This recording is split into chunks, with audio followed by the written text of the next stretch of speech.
क्षमा हा शब्द दुबळ्यांच्या तोंडी शोभत नाही.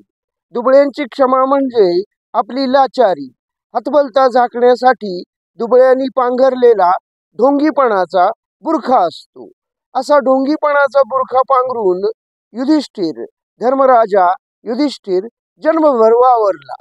तो दुबळा होता आणि त्यानं सगळ्यांना, आपल्या बंधूला आणि आपल्या मातेला सुद्धा आणि आपल्या पत्नीला सुद्धा नेहमीच अपमान सहन करण्याची आणि शत्रूला क्षमा करण्याचा सल्ला तो देत राहिला. त्यानं स्वतःही आपला स्वतःचा अपमान सहन केला. त्याला जर भीम आणि अर्जुन यांच्यासारखे बलवान शूर भाऊ नसते तर द्रौपदीसारखी रूपगर्विता पत्नी त्याला पत्नी म्हणून मिळाली असती का? आणि जर कुरुक्षेत्र युद्धानंतर केवळ थोरला भाऊ म्हणून त्याला जे हस्तिनापूरचं सम्राटपद मिळालं ते तरी मिळू शकलं असतं का? या दोन्ही प्रश्नांची उत्तरं नाही अशीच द्यावी लागतील. तो दुबळा होता आणि तो सगळ्यांनाच आपला अपमान सहन करा आणि शत्रूला क्षमा करा असं सांगत राहिला. तो केवळ शब्दपंडित, धर्मपंडित होता. तो दुबळा होता आणि कीचक वध प्रसंगामध्येही त्यानं भीमाला आणि अर्जुनाला आणि द्रौपदीला सुद्धा असाच कीचकाला क्षमा करण्याचा सल्ला दिला, कारण तो स्वतः दुबळा होता. कीचकवध हा प्रसंग पांडवांच्या अज्ञातवास या काळामध्ये घडतो. पांडव द्यूतामध्ये हरल्यानंतर 12 वर्षाचा वनवास भोगण्यासाठी आणि 1 वर्षाचा त्यानंतर अज्ञातवास भोगण्यासाठी जेव्हा गेले तेव्हा अज्ञातवास 1 वर्षाचा भोगण्यासाठी ते कीचकाच्या राज्यामध्ये आश्रयाला गेले. कीचकाचं राज्य म्हणजे राजा विराटाचं राज्य. विराट हा राजा आणि त्याचा सेनापती कीचक. या विराट राजाचा सेनापती कीचक होता. तो त्याच्या पत्नीचा भाऊ होता. त्याची पत्नी सुदेशना, सुदेशनेचा भाऊ आणि त्याचा मेव्हणा, विराटाचा मेव्हणा हा सेनापती असलेला कीचक. तो बलिष्ठ होता, क्रूर होता आणि तो बलिष्ठ असल्यामुळं त्याचा वचक राजावरही होता आणि आपल्या बहिणीवरही होता. आणि विराट राज्याचा तो सेनापती होता आणि त्याचा या राज्याचा तो त्राता सुद्धा होता. तो शूर असल्यामुळं त्यानं अनेक प्रसंगी विराटाला संकटामधून, शत्रूपासून वाचवलेलं होतं. त्यामुळं त्याला विरोध करणं विराट राजा किंवा त्याची पत्नी सुदेशना कुणीच करत नव्हतं. या विराटाच्या राज्यामध्ये पांडव अज्ञातवासासाठी आले. त्यावेळी युधिष्ठिर कंक या नावानं ग्रंथी एक ब्राह्मण, राजाला धर्मज्ञान देणारा ब्राह्मण म्हणून तो वावरत होता. अर्जुन बृहन्नडा बनला होता आणि उत्तरेला नृत्याचं शिक्षण देत होता. उत्तरा ही विराटाची कन्या.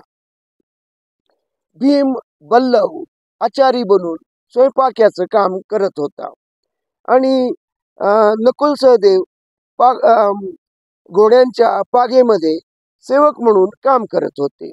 द्रौपदी सैरंध्री मालिनी बनून सुदेशना राणीची ती दासी बनली होती. 40 वर्ष वयाची उलटून गेलेली द्रौपदी तरीही पुरुषांना भुरळ पाडू शकेल असं सौंदर्य असणारी द्रौपदी. या द्रौपदीच्या सौंदर्याची कीचकाला भुरळ पडली. त्याला सैरंध्रीचा म्हणजेच द्रौपदीचा मोह पडला आणि ही आपणाला मिळावी, आपणाला प्राप्त व्हावी यासाठी तो द्रौपदीचा अनुनय करू लागला. पण द्रौपदी त्याला बदली नाही. तेव्हा तिला कुठल्याही प्रकारे मिळवावं म्हणून त्यानं आपली बहीण सुदेशना हिच्याकडं द्रौपदी आपणाला प्राप्त करून द्यावी यासाठी मदत करावी म्हणून मागणी केली. सुदेशनेनं नाईलाजानं द्रौपदीला म्हणजे सैरंध्रीला त्याला मद्य देण्यासाठी पाठवलं. द्रौपदीला सगळं कळत होतं, पण तिचा नाईलाज होता. द्रौपदी त्याच्याकडे मद्य घेऊन गेली असताना त्यानं तिच्यावर जबरदस्ती करण्याचा प्रयत्न केला.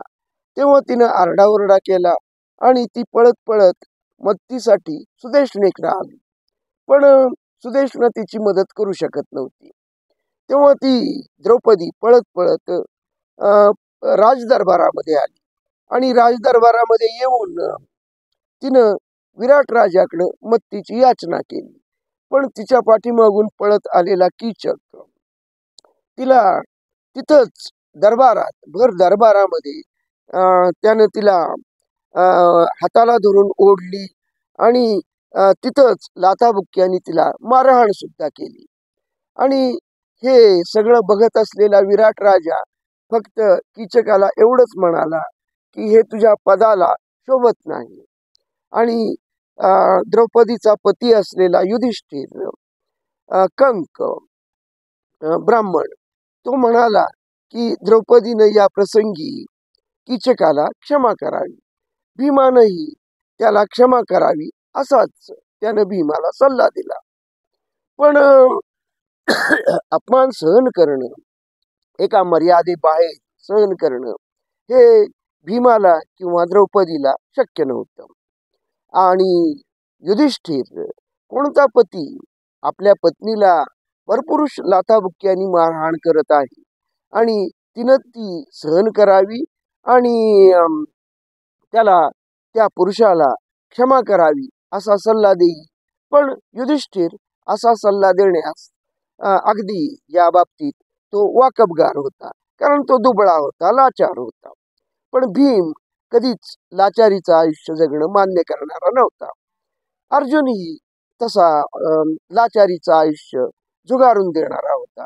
आणि द्रौपदी तर अग्निशिखा याज्ञसेनी, ती तर अपमान सहन करणं शक्यच नव्हतं. तेव्हा भीमानं आणि द्रौपदीनं त्यामध्ये त्यांनी अर्जुनाला सुद्धा सामील करून घेतलं आणि त्यांनी असं एक योजना आखली की ज्यामध्ये सैरंध्रीनं कीचकाला संकेत भेटीसाठी, गुप्त भेटीसाठी नृत्यशाळेत रात्रीच्या वेळी बोलवावं असं ठरलं.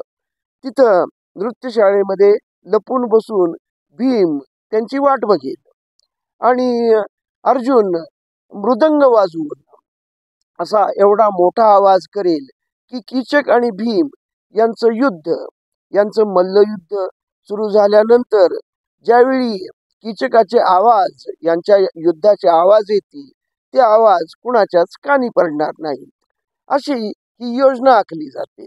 या योजनेप्रमाणे द्रौपदी मग कीचकाला गुप्त भेटीचं आश्वासन देते आणि त्याला नृत्यशाळेमध्ये रात्री येण्यासाठी निमंत्रण देते. कीचकाला साहजिकच आनंद होतो आणि तो मग रात्रीच्या वेळी सजून धजून वस्त्र आभूषण घालून बळीचा बकरा ज्याप्रमाणे सजवावा त्याप्रमाणे सजवून नृत्यशाळेत रात्रीच्या वेळी येतो. तिथं भीम लपून बसलेला असतो आणि तो कीचकाला लाथाबुक्क्यांनी मारून बुकलून एकटाच त्याला मारून टाकतो. आणि त्याचे मरणांतिक आक्रोश, त्याचे ओरडण्याचे, कीचकाच्या ओरडण्याचे आवाज कुणाच्याच कानी पडू नयेत म्हणून अर्जुनाचा मृदंग मोठमोठ्यानं वाजत असतो. अशा प्रकारे भीम कीचकाचा बुकलून वध करतो. आणि मग भीम, अर्जुन, द्रौपदी हे सगळेच मृत कीचकाला तिथंच टाकून, त्याचा देह टाकून तिथून पसार होतात. दुसऱ्या दिवशी कीचक वधाची बातमी सर्वत्र पसरते. सुदेशनेला सुद्धा आपला भाऊ आणि विराटाचा सेनापती कीचक याचा अंत झाल्याचं समजतं. ती घाबरते आणि साहजिकच संशयानं ती द्रौपदीकडे बघते. तेव्हा द्रौपदी तिला सांगते की आपले अदृश्य गंधर्वपती आपलं नेहमीच रक्षण करत असतात आणि आपणाला त्रास देणाऱ्याला ते अशा प्रकारे कायमचं संपवतात. यानंतर सुदैष्णा द्रौपदीला अधिकच घाबरून राहू लागते. आता युधिष्ठिर मात्र घाबरतो, भयभीत होतो.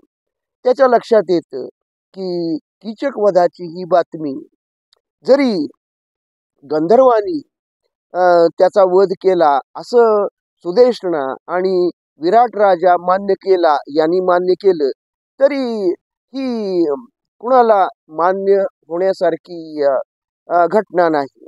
आणि दुर्योधनाला सुद्धा ही वार्ता समजणार आणि साहजिकच त्याला शंका येणार की कीचकाला मारू शकेल, एकट्यानंच मारू शकेल असा बलवान वीर फक्त भीमच असू शकतो.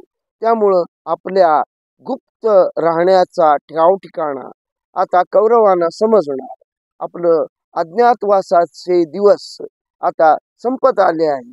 आपण आपल्या खऱ्या रूपात प्रकट होण्याची वेळ जवळ येऊ लागली आहे, हे त्याच्या लक्षात येतं. आणि तो आपल्या सर्व बंधूंना आणि द्रौपदीला सुद्धा आता अज्ञातवासातून प्रकट होण्याची आपण मानसिक तयारी करावी अशा प्रकारच्या सूचना देतो.